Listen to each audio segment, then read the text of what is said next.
A few moments later.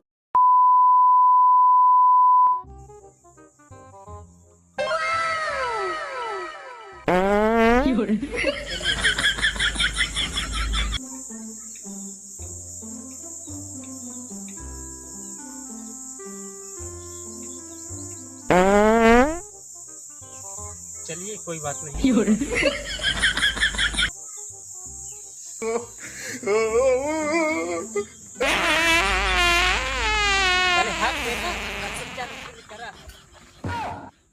A few moments later.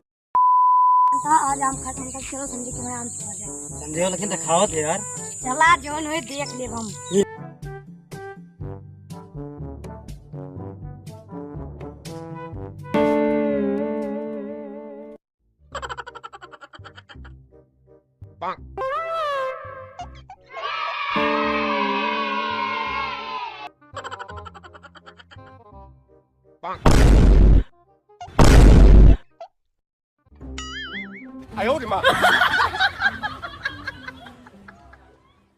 A few moments later.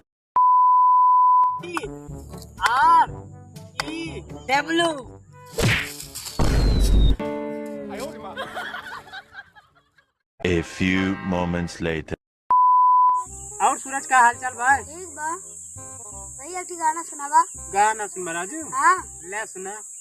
सैया लइका नियन सूत जाला कोरा में, हग देला बोरा में ना।